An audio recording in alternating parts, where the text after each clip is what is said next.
गुरु सत्ता को, समस्त ऋषि सत्ताओं को शत शत नमन। आइए परम पूज्य गुरुदेव, परम वंदनीय माता जी के वात्सल्यमय, करुणामय, दयामय, प्रेममय सानिध्य में बैठने का भाव अंतर्मन में दृढ़ करते हुए आज के स्वाध्याय का क्रम शुरू करें। भाव से बहुत ही सुंदर दिव्य स्थल में गुरु के साथ होने का, उनके साथ बैठने का, उनके चरणों में उनके स्पर्श का मनोभाव अंतर्मन में जागृत करें, ताकि इस स्वाध्याय के क्रम में हमारी चेतना पूरी तरह से गुरु के साथ एकाकार होने के लिए तत्पर और तैयार हो जाए। उनके एक एक शब्द हमारे अंतर्मन में गुरु भक्ति का जागरण करे। इस भाव से, इस तत्परता के साथ, इस चैतन्यता के साथ हम सभी आज के स्वाध्याय के क्रम में गुरु सत्ता की सानिध्य में बैठने का भाव बनाते हैं। आइए, कल जिस प्रकार से हमें बताया गया, शिष्यों को क्या समझना चाहिए कि हमारा गुरु जो है वो प्रत्येक घड़ी, प्रत्येक पल विभिन्न परिस्थितियों के द्वारा हमारे चित्त को निर्मल करने की व्यवस्था बना रहा है। चाहे हमारी समझ के लेवल पर हमें वो पेनफुल प्रोसेस लगे, हमें ठीक ना लगे, हमें कंफर्टेबल फील ना हो, लेकिन इन सब चीज़ों के पीछे अगर हम गुरु की उपस्थिति अपने जीवन में मानते हैं तो हर एक चीज़ एक पर्पस के साथ हमारे जीवन में हो रही है। इस बात का विश्वास, इस बात की एक्सेप्टेंस हमें अंदर से शांत कर देती है, हमें अंदर से फ्यूचर प्रोस्पेक्ट्स के लिए और खुशियों से भर देती है। हम आशान्वित हो जाते हैं अपने भविष्य को लेकर। हम जान जाते हैं कि एक सिस्टम है जिसके अंतर्गत ये सारा कुछ हो रहा है, जो मेरे ही उज्जवल भविष्य के निर्माण के लिए है, मेरे ही बेटरमेंट के लिए है, मेरी ही लाइफ को बेस्ट बनाने के लिए ये प्रोसेस के थ्रू मुझे गुजारा जा रहा है। तो जिस तरह गुरु ये बात कहता है कि परिस्थितियों के द्वारा, हर पल हर घड़ी विभिन्न परिस्थितियों के द्वारा मैं तुम्हारे साथ बना हुआ हूँ और उन सर्कमस्टेंसेस को मैं क्रिएट कर रहा हूँ जो तुम्हारे चित्त को निर्मल करता चला जाएगा। और वो ये भी इस बात के लिए आश्वस्त कर रहे हैं अपने शिष्य को कि जो तुम्हारा ये सूक्ष्म शरीर है वो भी जागृत होते चला जा रहा है समय के साथ साथ, और ये परिपक्व होते ही तुम्हारा स्थूल जो है नष्ट हो जाएगा और तुम आगे की जर्नी में उच्च स्तरीय साधनाओं के लिए अवेलेबल हो जाओगे और ये उपक्रम चलता चला जाएगा। तो हमारी जर्नी कभी एंड नहीं होती है अगर हम अपनी एग्जिस्टेंस को सही तरीके से समझ लें, हम अपने आप को सही तरीके से जान लें, तो हम देखेंगे कि हमारी निरंतरता बनी हुई है। कहीं भी कोई चीज़ ख़त्म नहीं हो रही है, निरंतरता बनी हुई है और उस लेवल पर हम जो है वो सीखते चले जा रहे हैं, पॉलिश होते चले जा रहे हैं, सही होते चले जा रहे हैं, अपना कुछ गलत किए हुए को काटते चले जा रहे हैं। तो हर एक चीज़ के पीछे का जो उद्देश्य है वो बेस्ट है, इसलिए बोलते हैं जो भी होता है अच्छे के लिए होता है। ये एग्जाम्पल बहुत सही तरीके से यहाँ समझा रहा है हमें कि परिस्थितियों के स्तर पर हो सकता है देखने में चीज़ें, सुनने में, अनुभव करने में अच्छी ना लगे, लेकिन हर एक चीज़ अच्छाई के लिए ही है, हमारे बेटरमेंट के लिए है। आगे गुरु भक्ति की साधना वही है सिद्धि। गुरु भक्ति को ही सिद्धि के रूप में सेकंड चैप्टर की यहाँ पे एक्सप्लेनेशन मिल रही है, बड़े ध्यान पूर्वक सुनेंगे। गुरु गीता की मंत्रमाला में आध्यात्मिक साधना की प्रक्रियाएं और तत्वज्ञान दोनों पिरोए हुए हैं। जो आध्यात्मिक प्रक्रियाओं को श्रद्धा व समर्पित भाव से संपन्न करते हैं, उन्हीं को तत्वज्ञान की अनुभूति होती है। गुरु गीता के मंत्रों का सिर्फ जीभ से उच्चारण नहीं करना है, जो इसको आत्मसात करने का भाव करता है श्रद्धा और समर्पण के भाव के साथ। श्रद्धा है क्या, समर्पण है क्या, इस चीज़ को समझते हुए जो इन मंत्रों को, आध्यात्मिक प्रक्रियाओं को, इन मंत्रों में जो आध्यात्मिकता है उसको पूरी तरह से एक्सेप्ट करता है, उन्हीं को तत्वज्ञान की अनुभूति होती है। जिनमें आध्यात्मिक प्रक्रियाओं के प्रति रुचि नहीं है, उसके लिए सच्ची अभिप्सा नहीं है, वे तत्वज्ञान की अनुभूति नहीं कर पाते। तत्वज्ञान के ग्रंथ, शब्द उनके लिए बौद्धिक विचार, तर्क जाल व वाणी विलास का विषय बनकर रह जाता है। तत्वज्ञान को सिर्फ शब्दों में, सिर्फ इंटेलेक्ट के रूप में, इंटेलिजेंस के रूप में ही व्यक्त करना वो जान पाते हैं, अनुभव करना जान पाते हैं, नॉलेज के रूप में। लेकिन जो ज्ञान आत्मा में प्रकाश भर दे उसके लिए श्रद्धा चाहिए, इसके लिए समर्पण चाहिए। इसीलिए गुरु गीता के महामंत्रों में वो प्रकाश है, लेकिन ये उसके लिए ही उपलब्ध है जिसकी अंतर चेतना में श्रद्धा है, जिसकी अंतर चेतना में पूरी तरह से समर्पण होने की प्रक्रिया है। ऐसे लोग शब्दों को तो पढ़ते हैं, कहते व सुनते हैं, पर इसका अर्थ खोजने में असफल रहते हैं। गुरु गीता को पढ़ने वाले या अन्य शास्त्रों को या ये कह लिए वेदों को, शास्त्रों को, उपनिषदों को पढ़ने वाले तो बहुत होते हैं, लेकिन बहुत विरले ही होते हैं, बहुत रेयर ही होता है जो उसके प्रकाश से अपने जीवन को धन्य बनाते हैं, जिसके प्रकाश से फिर उनका जो ये मनुष्य जीवन है जो पूरी तरह से अल्टीमेट गोल की तरफ पहुंच जाता है। उस प्रकाश को आत्मसात करने का जो जज्बा होता है उन्हीं के अंतर मन में जगता है जिनमें श्रद्धा है, जिसमें विश्वास है, जिसमें पूरी तरह से समर्पण का भाव है। आगे बता रहे हैं गुरुदेव, इस खोज के लिए साधना का होना, तप परायण बनना अनिवार्य है। इसको कौन जान पाएगा? इसके प्रकाश की अनुभूति कौन कर पाएगा? जिसने तप का मार्ग अपना लिया है, जिसने अपने अहंकार को गलाने का मार्ग अपना लिया है, जिसने अपने सही अस्तित्व को जानने का मार्ग अपना लिया है। मैं कौन हूँ की जर्नी जिसने अपने जीवन में स्टार्ट कर दी है, तप रत हो गया है, जिसका जीवन तप परायण हो गया है, उसके लिए ये अनुभूति उपलब्ध हो सकती है। यथार्थ में तत्व ज्ञान तप साधना का निष्कर्ष है। तत्व ज्ञान किसको मिलता है? जिसका जीवन तप से ओतप्रोत रहे, वो ज्ञान के प्रकाश को आत्मसात कर पाता है। इसे कठिन साधनाओं को करने वाले लोग ही प्राप्त करते हैं और उन्हीं में इसके समझ की सही योग्यता विकसित होती है। जो साधनाओं की तरफ आगे बढ़ते हैं, जो अपने आप को हाई लेवल के रिस्ट्रिक्शंस में रखने को चूज करते हैं, उनकी चॉइस होती है ये कि अब मैंने इस तरह से जीवन को उच्च स्तरीय साधनाओं के लिए अवेलेबल कर देना है। बॉडी के लेवल पर कंफर्ट के लिए नहीं, सेंसेस को सेटिस्फाई करने के लिए नहीं, उनकी चॉइस अब हो गई है इस लेवल पर कठोरता अपना लें। बॉडी के लेवल पर कठोरता अपना लिया जाए, सेंस ऑर्गन्स के लेवल पर कठोरता अपना ली जाए, इच्छाओं और आकांक्षाओं के स्तर पर अपने आप को रिस्ट्रिक्ट कर दिया जाए, ताकि ये उच्च स्तरीय जो संभावना मनुष्य जीवन के साथ जुड़ी हुई है, जो ये बताती है कि तुम इस ब्रेन से, इस सेंस ऑर्गन से, इस बॉडी से परे हो, उसको अनुभव करने की ललक, उसको जानने की ललक, मैं कौन हूँ को प्राप्त करने की और उस माध्यम से भक्ति के मार्ग पर आगे बढ़ने की जो ललक है वो कठिन साधना से उपलब्ध करता चला जाता है शिष्य, और उन्हीं में गुरु को समझने की योग्यता का विकास होता है। पूर्वोक्त मंत्र में भगवान सदाशिव ने शिष्यों को सावधान किया कि कहीं इधर उधर मत भटको। गुरु ये जो 2 अक्षर हैं ये स्वयं में महामंत्र हैं।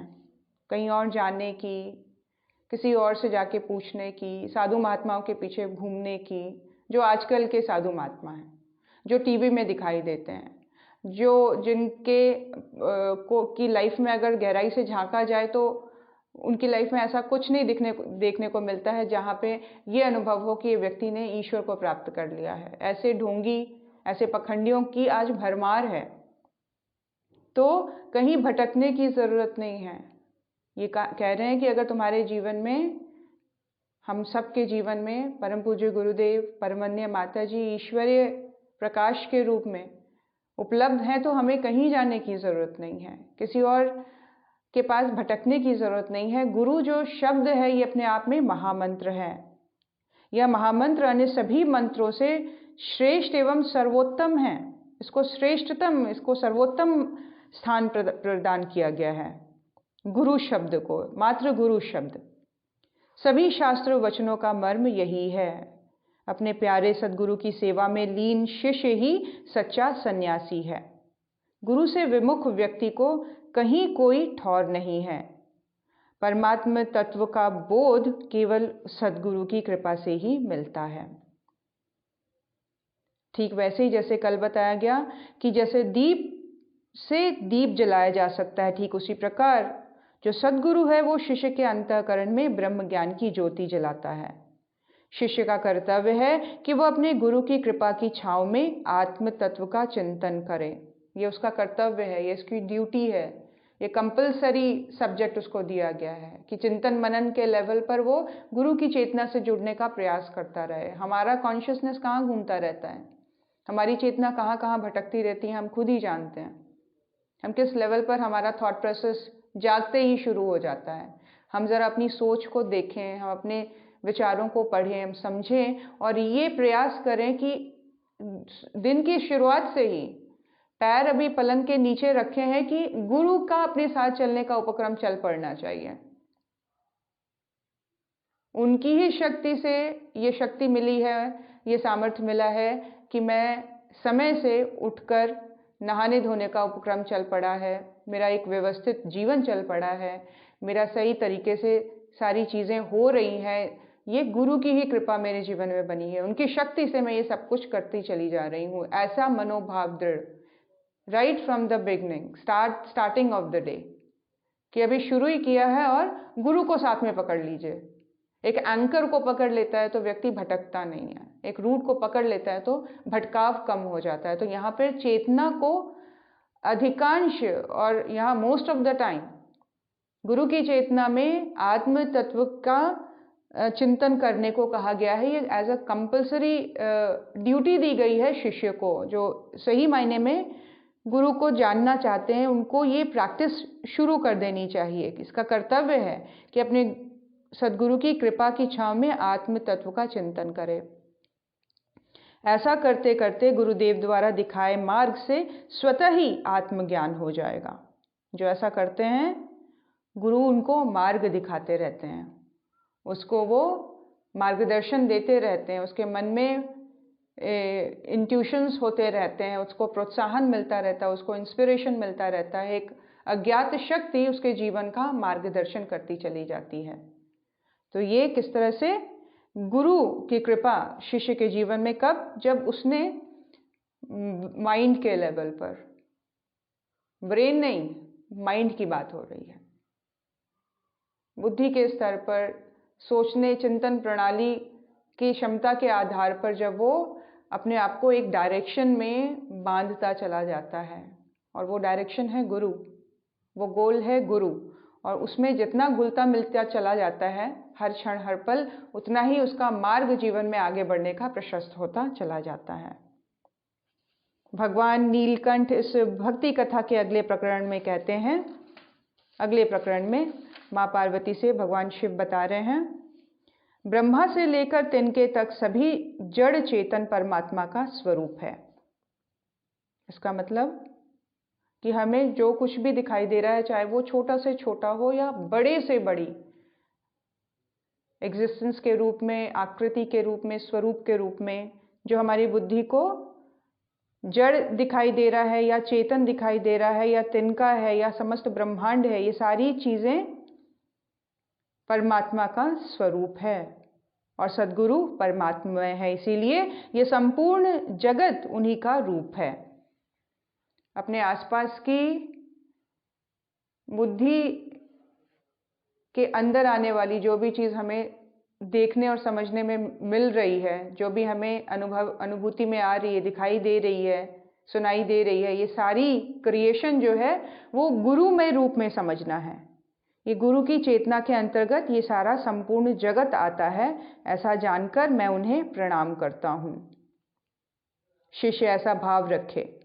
शिष्य को चाहिए कि वह सच्चिदानंद सभी भेद से परे गुरु तत्व को अनुभव करे और नित्य, पूर्ण, निराकार, निर्गुण और आत्मस्थित गुरु तत्व की वंदना करे। नेक्स्ट उपक्रम में क्या बोल रहे हैं? एक तो पहले उन्होंने ये बताया कि किस तरह से गुरु का स्मरण, उनकी चेतना में घुलने मिलने का स्मरण सदा ही शिष्य के अंतस में बना रहना चाहिए। अब इस लेवल पर ध्यान कैसा होए? उनकी चेतना का ध्यान कर रहे हैं तो किस तरह का भाव हमारे अंतर्मन में उपजे, वो ये यहाँ पे बताया जा रहा है कि संपूर्ण जड़ चेतन जो ये जगत है ये परमात्मा के स्वरूप में हमारे सामने विद्यमान है और जो मेरा गुरु है वो परमात्मा है, इसीलिए ये जो संपूर्ण जगत है ये उसी का रूप है। ऐसा जानकर मैं उनको नमन करती हूँ। शिष्य ऐसा भाव करे और शिष्य को चाहिए कि वह सच्चिदानंद सभी भेद से परे गुरु तत्व को अनुभव करें। कैसे करें कि वो नित्य है। नित्य कौन हो सकता है? जो कभी डिस्ट्रॉय नहीं होता, जो टाइम से परे है, टाइम के डायमेंशन से हटके है, समय से उसका कोई लेना देना नहीं, इसीलिए महाकाल बोला गया है, काल से परे। इसका मतलब जो नित्य है, परमानेंट है, वो कभी डिसकंटिन्यू नहीं होता है, वो कभी नॉन एग्जिस्टेंस वाले स्टेट में नहीं आता है, हमेशा ही उसकी एग्जिस्टेंस बनी हुई है, नित्य है, पूर्ण है, वो अपने आप में कंप्लीट है। निर्गुण और आत्मस्थित गुरु तत्व की वंदना शिष्य को सदा करते रहना चाहिए। श्री गुरुदेव आनंद प्रदायक नित्य एवं परात्पर हैं। उनके इसी शुद्ध स्फटिक स्वरूप का हृदयाकाश मध्य में ध्यान करना चाहिए। कैसा ध्यान? कि जो गुरु है वो आनंद को देने वाले नित्य हैं और परात्पर हैं, और उनके शुद्ध स्फटिक स्वरूप का, ये पहले भी बोला जा रहा है कि श्वेत वस्त्रों में गुरु का ध्यान आत्म तत्व की वृद्धि करता है साधक के अंदर। तो शुद्ध स्फटिक रूप का हृदयाकाश के मध्य में ध्यान करना चाहिए। जिस तरह से दर्पण में स्फटिक की प्रतिमा दिखाई देती है, ठीक उसी तरह से आत्मा में चिदाकार आनंद में सद्गुरु का दर्शन होता है। गुरु गीता के साधना प्रकरण में सद्गुरु ध्यान की अनेक विधियां बताई गई हैं। इनमें से प्रत्येक विधि का अपना महत्व है। बस विधि का प्रयोग करने वाले में गहरी आस्था और दृढ़ गुरु भक्ति होनी चाहिए।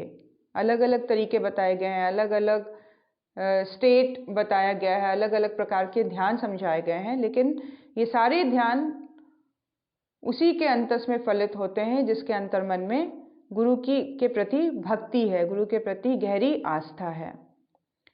शिष्य को हर पल इस सत्य का ध्यान करना चाहिए कि सच्चे शिष्य व साधक के लिए गुरु भक्ति ही साधना है और यही सिद्धि है।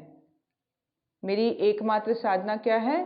गुरु भक्ति, और सिद्धि के रूप में मुझे गुरु भक्ति इसी साधना से प्राप्त होगी।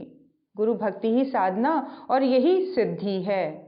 सिद्धि मीन्स आउटपुट के रूप में अगर हम कुछ एक्सपेक्ट कर रहे हैं तो गुरु भक्ति ही साधना है, और सिद्धि के रूप में ही यही हमें विकसित होती चली जाए।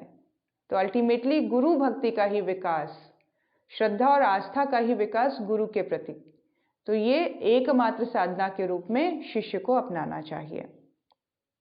जब कोई शिष्य इस सत्य को भूल जाता है तो उसकी साधना में भटकाव के दौर आने लगते हैं। कभी वो भटकाव किन्हीं सिद्धियों को पाने की लालसा में होता है, तो कभी अन्य किसी सांसारिक आकांक्षाओं के कारण। ऐसे कृपालु सद्गुरु अपने शिष्य को इस भटकाव से चेताते हैं, बचाते हैं और उबारते, उद्धार करते चले जाते हैं। ऐसे शिष्य के अंतःकरण में कई बार इच्छाएं जागृत हो जाती हैं कि मुझे इस तरह की सिद्धि चाहिए, या मुझे लौकिक जगत में ये उपलब्धियां चाहिए, मुझे बड़ा घर चाहिए, मुझे बड़ी बिजनेस चाहिए, मेरा बड़ा पोस्ट चाहिए, मुझे पैसा चाहिए, या मुझे अन्य दूसरी चीज़ों की आकांक्षा होने लग जाती है। तो जो सद्गुरु होता है वो जानता है कि इसके लिए ये सारी चीज़ें सही नहीं हैं, और वो बड़े प्यार से अपने शिष्य को इस भटकाव से बचाता हुआ उसे उबारता और उसका उद्धार करता चला जाता है।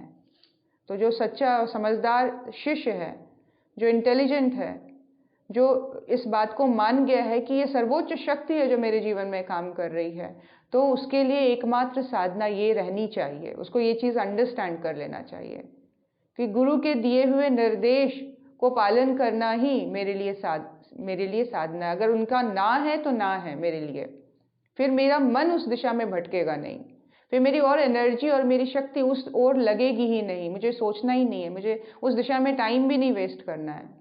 तो ये समझ जितनी गहरी होती चली जाएगी, गुरु की कृपा और सही मार्ग के ऊपर उड़ाते लेती चली जाती है। इस प्रसंग में एक बड़ी प्यारी कथा है। यह कथा उत्तर भारत के सुविख्यात संत बाबा नीम करौरी बाबा की है और उनके विदेशी शिष्य रिचर्ड के बारे में है। नीम करौरी बाबा के हम लोगों ने नाम सुना हुआ है। उनके अधिकांश शिष्य जो हैं वो विदेशी ही हैं। उनमें से एक शिष्य रिचर्ड के बारे में यहाँ बताया जा रहा है। इन रिचर्ड को बाबा ने अपने शिष्य के रूप में अपनाया था और नाम दिया था रामदास। गुरु के पास जब भी कोई शिष्य आते हैं और वो अगर सही में उनके अंदर पात्रता होती है तो गुरु उनका नामकरण कर देते हैं। रिचर्ड का नामकरण नीम करौली बाबा ने क्या लिखा? रामदास।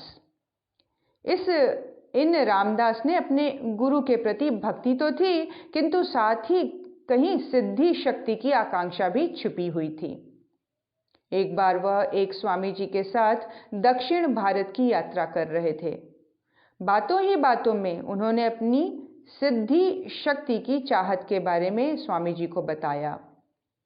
किनके बारे में बात हो रही है? उनका नीम करौली बाबा के शिष्य रिचर्ड, जो कि उस समय दक्षिण भारत की तरफ यात्रा कर रहे थे। उनके साथ कोई स्वामी जी थे।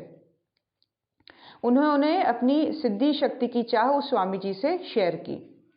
स्वामी जी ने उन्हें एक शक्तिशाली शिव मंत्र की दीक्षा दी और बताया कि इस मंत्र का जाप करने से वह अपार संपत्ति व शक्ति का स्वामी हो जाएगा।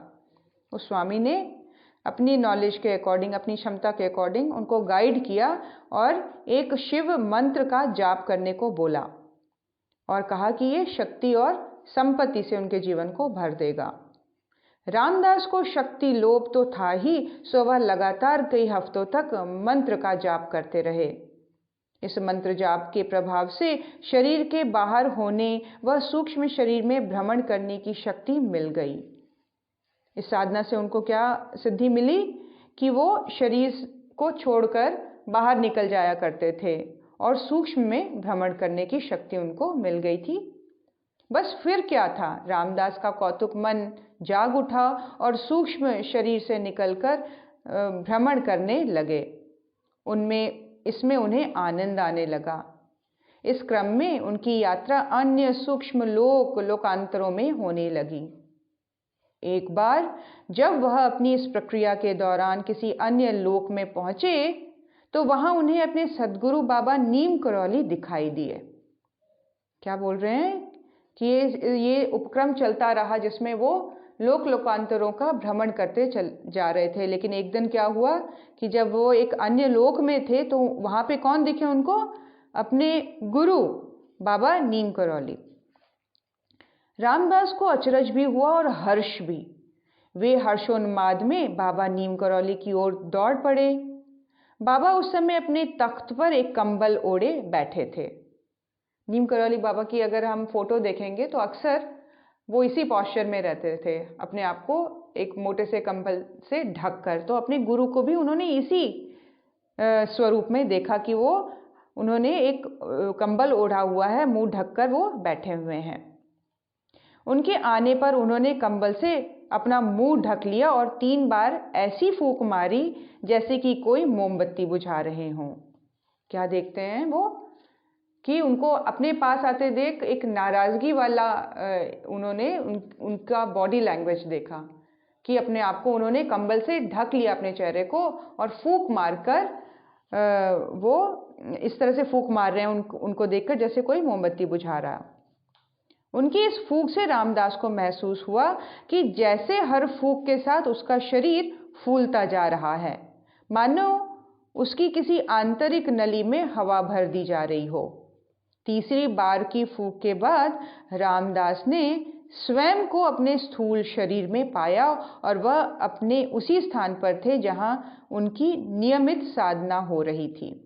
देखिए क्या किया गुरु ने, उनके फूंक मार के उनकी जो सूक्ष्म शरीर को अपने स्थूल शरीर में प्रवेश करवा दिया और रामदास ने या रिचर्ड ने अपने आप को कहाँ पाया? वहीं जहाँ वो स्थूल शरीर से निकल में जाकर साधना किया करते थे। जहां उनकी नियमित साधना हो रही थी। लेकिन इस समूची प्रक्रिया में एक अचरज घटित हुआ कि दक्षिण भारत की यात्रा में स्वामी जी ने उन्हें जो मंत्र दिया था उसकी शक्ति समाप्त हो गई। यही नहीं, उनके मन में उस मंत्र के जपने की इच्छा भी मर गई। देखिए गुरु कैसे अपने शिष्य का कल्याण करते हैं। एक कि वो जो प्रक्रिया बताई थी, उनको जो मंत्र दिया था, वो शक्ति जो थी उनमें, जहाँ वो स्थूल से निकलकर सूक्ष्म लोकांतरों का भ्रमण करते थे, वो शक्ति ही समाप्त हो गई और धीरे धीरे उनके मन से वो मंत्र जो याद था, वो जपने की इच्छा भी उनके मन से मरती चली गई। इस तमाशे से उनके मन में थोड़ी उलझन भी पैदा हुई और वह उस उलझन को सुलझाने के लिए अपने गुरुदेव बाबा नीम करौली के पास गए।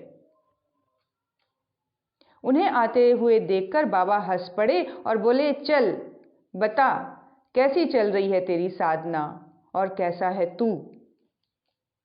उनके पूछने से कुछ ऐसा लग रहा था जैसे वे कुछ भी जानते ना हों। हालांकि रामदास को मालूम था कि अंतर्यामी गुरुदेव को सब कुछ ज्ञात है। गुरु को जानना बड़ा मुश्किल है। हम सोचते हैं कि हमसे आराम से सामने बैठकर एक सिंपल तरीके से बात कर रहे हैं, पूछ रहे हैं चीज़ें, इनको कुछ हमारे बारे में पता ही नहीं है, बिल्कुल साधारण और भोले भाले दिखते हैं। ऐसा लगता है कि वो हमारे बारे में कुछ जानते ही नहीं है। लेकिन यहाँ गुरु हर एक चीज़ जानता है। हमारे दिमाग के कण कण में क्या प्रोसेसिंग चल रही है, वो सब कुछ उसको पता है। यहाँ तक कि ये भी मालूम है कि हमारे आगे और पीछे के जन्मों में हम किस तरह से उनके साथ जुड़े हुए आते चले आ रहे हैं। तो गुरु को सब कुछ ज्ञात होता है। इस बात की अनुभूति अगर शिष्य के अंतर्मन में जागृत हो जाए तो वो उसका भटकाव बंद हो जाता है। यहाँ नीम करौली बाबा ने उसे देखते ही हंसकर कहा कि बता, तेरी साधना कैसी चल रही और तू कैसा है। उनके पूछने पर ऐसा लगा जैसे वो कुछ जानते ही ना हो। हालांकि रामदास को मालूम था कि अंतर्यामी गुरुदेव को सब कुछ ज्ञात है। फिर भी उन्होंने स्वामी जी के मंत्र की कथा, अपनी साधना और सूक्ष्म भ्रमण के अपने अनुभव के बारे में उन्होंने ब्यौरा दिया। साथ ही ये भी बताया कि किस तरह गुरुदेव बाबा नीम करौली ने उनकी सारी शक्ति समाप्त कर दी। एक जो सच्चा भोला साधक होता है वो कुछ भी अपने गुरु से छुपाता नहीं है। वो कोई चालाकी नहीं चलता है, वो कोई चीज़ छुपा के नहीं चलता है। उन्होंने बिल्कुल बच्चे की तरह से रामदास ने अपनी सारी बातें गुरु के समक्ष रख दी और ये भी बताया किस तरह से आपने मेरी सारी शक्ति जो थी, सिद्धि से प्राप्त हुई थी मुझे, वो समाप्त की है। रामदास के इस कथन पर बाबा बोले, बेटा, शिष्य तो बच्चा होता है, उसकी अनेक चाहतें भी होती हैं और ये जो चाहते हैं वह कभी ठीक होती हैं तो कभी निरी बचकानी। क्या कह रहे हैं कि जो शिष्य है वो अपने गुरु के सामने कैसा है, एक छोटे से प्यारे से बच्चे की तरह, जो प्यारा तो है लेकिन बच्चे की कई बार फ्रूटफुल या ये कह लीजिए बचकानी सी उसकी चाहतें उसके अंतर्मन में जागृत हो जाती हैं। कुछ चाहतें अच्छी होती हैं, सही होती हैं, कुछ निरी बचकानी होती हैं जिसका उसके आत्मविकास पर जिसका प्रभाव ही नहीं पड़ता। तो वो बता रहे हैं कि बचकानी हरकत थी ये तुम्हारी। गुरु को इन सब पर ध्यान रखना पड़ता है कि कहीं उसका शिष्य भटक ना जाए, ठीक एक माँ की तरह। एक माँ जो अपने काम में पूरी तरह से काम करते हुए, पूरी रिस्पॉन्सिबिलिटी निभाते हुए एक नज़र अपने बच्चे पर रखती ही रखती है। छोटा बच्चा है जो इधर उधर चीज़ें उठा रहा है, सारी चीज़ें उठाकर उसकी आदत होती है मुंह में डालने की। तो किस तरह से माँ अपने समस्त कार्यों को करते हुए बच्चे का ध्यान रखती है, ठीक वैसे ही गुरु अन्य समस्त जो महत्वपूर्ण कार्य हैं संसार में, ब्रह्मांड में हो रहे हैं, उनको करता हुआ वो किस तरह से अपने बच्चों का भी, अपने शिष्यों का भी ध्यान रखता है। और हर एक शिष्य के साथ जैसे एक इंडिविजुअल गुरु जुड़ा रहता है, वैसे ही उसकी सर्वशक्तिमान परमात्मा गुरु रूप में जब आता है तो वो इस तरह से हर एक शिष्य के अंतस के साथ जुड़ा होता है, वो जान रहा होता है और किस तरह से वो उसको उबारने का भी काम करता है।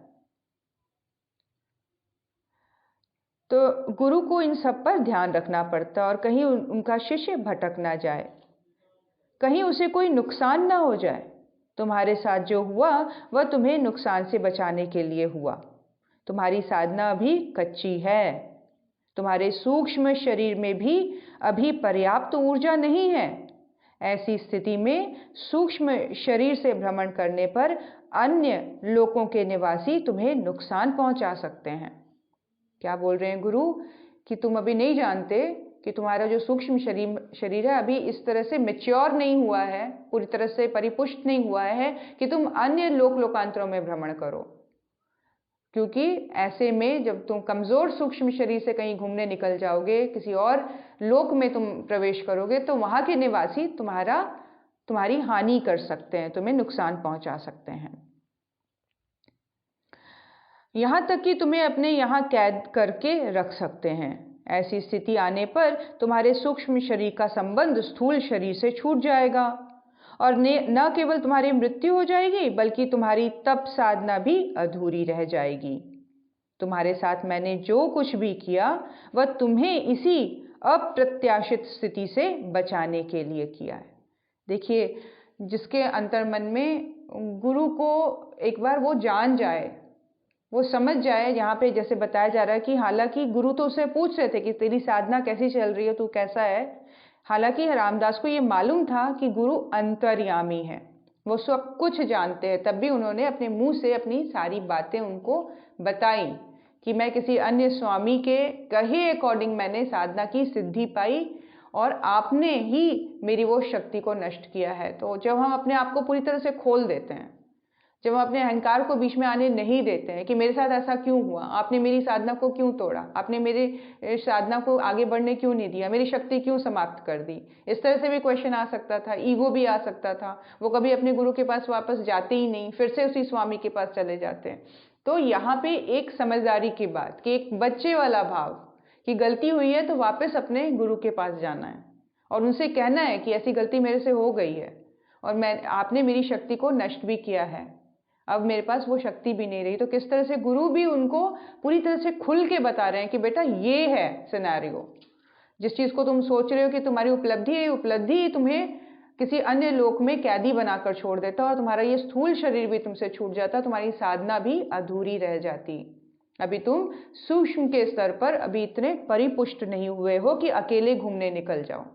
जैसे एक बच्चा छोटा होता है तो उसको घर से बाहर माँ जाने नहीं देती है, ठीक वैसे ही गुरु हर लेवल पर चेक करके ही आगे सिद्धियों का, रिद्धियों का मार्ग प्रशस्त करता है। तो यहाँ पे उन्होंने समझाया बड़े अच्छे तरह से कि तुम्हारे साथ मैंने जो कुछ भी किया वह तुम्हें इसी अप्रत्याशित स्थिति से बचाने के लिए किया। अपने सद्गुरु की इस कृपा को अनुभूत करके रामदास की आंखें छलक आईं। सचमुच ही सद्गुरु के बिना भला कौन सहारा। इसीलिए गुरु गीता के प्रत्येक मंत्र का सार यही है कि शिष्य को सतत अपने गुरुदेव का ध्यान व स्मरण करते रहना चाहिए। हम सभी कितने सौभाग्यशाली हैं। हम ठीक उसी बच्चे की तरह हैं जिसके पास बहुत ही शक्तिशाली और सशक्त माँ बाप होते हैं। जिनके अपने माँ बाप होते हैं उनको किसी और का मुंह देखना नहीं पड़ता है, कहीं और भटकना नहीं चाहिए। उन्हीं के ऊपर पूरी तरह से आश्रित रहकर, उन्हीं के एक समझदार बच्चा जो है वो पूरी तरह से अपने माँ बाप के कंट्रोल में रहना चाहिए और रहता है तो उसका भविष्य भी उज्जवल होता चला जाता है। बहुत जल्दी, बहुत इमेच्योर हुए अपना डिसीजन अगर खुद लेने लगता है तो वो भटकाव में आ जाता है। माँ बाप मना करते हैं लेकिन उसको करना वही है, तो आगे चलकर उसके एक्सपीरियंस लाइफ में थोड़े खट्टे से भर जाते हैं, खटास सा हो जाता है उसके जीवन में। लेकिन जो एक समझदार माँ बाप के अंडर में रहकर, शक्तिशाली माँ बाप के अंडर में रहकर जो अपने आप को सरेंडर करके उनके बताए चलता चला जाता है, अपने आप को उसके अकॉर्डिंग ढालता चला जाता है, तो उसका भविष्य का निर्माण बिल्कुल उज्जवल तरीके से होता है। ठीक वैसे ही गुरु को अपने जीवन में मानना चाहिए। एक छोटे बच्चे की तरह हमें निश्चिंत रहना चाहिए। हम उनके स्मरण में अपनी बुद्धि को बिजी रखें। बुद्धि है जो परेशान करती है, मन ही जो तो है जो परेशान करता है। इस मन को गुरु स्मरण में मिला दें, इस बुद्धि को गुरु के बारे में सोचने में लगा दें, इस इंद्रियों को गुरु के निर्देश के अकॉर्डिंग चमकाने में लगा दें। तब ये जीवन ही पूरी तरह से स्वर्णिम होता चला जाएगा और बेस्ट पॉसिबल जो पॉसिबिलिटी सर्कमस्टांसेस हमारे जीवन में क्रिएट हो सकती है वो गुरु सत्ता हमारे लिए क्रिएट करती चली जाएगी। ये साइंस इस तरह से काम करता है कि हमने उनको सर्वशक्तिमान माना है कि नहीं, सर्वोपरि है या नहीं वो हमारे जीवन में। अपने आप से क्वेश्चन करें, अगर सर्वोपरि है तो कंफ्यूजन क्या है? अगर सर्वोपरि है तो अपनी छोटी मोटी इच्छाओं को लेकर हम परेशान क्यों रहते हैं? जो चीज़ मेरे लिए सही होगी वो गुरु देगा ही देगा, और जो गलत होगी वो किसी हाल में नहीं होने देगा, चाहे हम सर पटकते रह जाएं। इसीलिए सरेंडर करके हल्का फुल्का रहते हुए एकदम मस्ती भरा जीवन जीने का उपक्रम हमारे जीवन में चल पड़े, क्योंकि इतना बड़ा गुरु है हमारे जीवन में, इतने बड़े सशक्त सामर्थ्यवान माँ बाप है हमारे जीवन में। गुनगुनाते हुए उनके नाम का स्मरण करते हुए एंजॉय करते हुए लाइफ को, गुरु के साथ घुल मिलकर अपने जीवन को हम इस समय को बिताते चले जाएं, इस समय का सदुपयोग करते चले जाएं।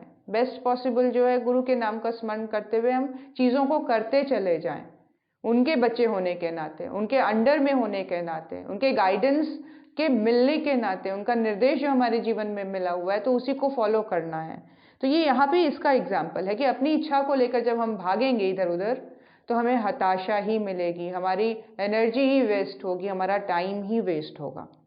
इसीलिए गुरु गीता के प्रत्येक मंत्र का सार यही है कि शिष्य को सतत अपने गुरु का ध्यान व स्मरण करते रहना चाहिए। इस क्रम में ध्यान की अन्य विधियां भी हैं जिसकी चर्चा अगले मंत्र में की जाएगी। और क्या विधि हो सकती है और क्या ध्यान का सिस्टम हो सकता है ये बताया जा रहा है अगले उपक्रम में, जो कि हम पढ़ेंगे अगले हफ्ते।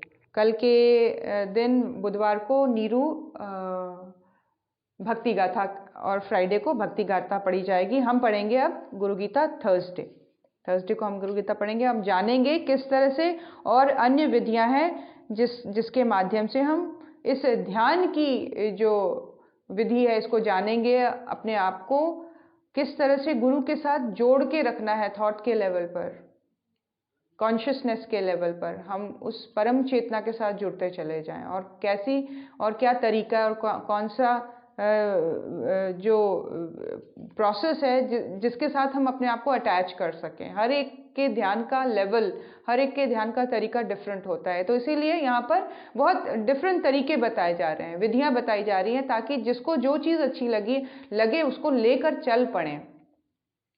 और चल पड़ने का समय है ये। नए साल के साथ नए जोश, नए उल्लास और गुरु के प्रति नए श्रद्धा और समर्पण का जागरण हम सबके अंतःकरण में हो, ऐसी प्रार्थना करते हुए गुरु चरणों में नमन। ओम नमोस्त्वनंताय सहस्त्रमूर्तये सहस्त्रपादाक्ष शिरोरुबाहवे सहस्रनाम्ने पुरुषाय शाश्वते सहस्रकोटियुगधारिणे नमः सहस्रकोटियुगधारिणे नमः।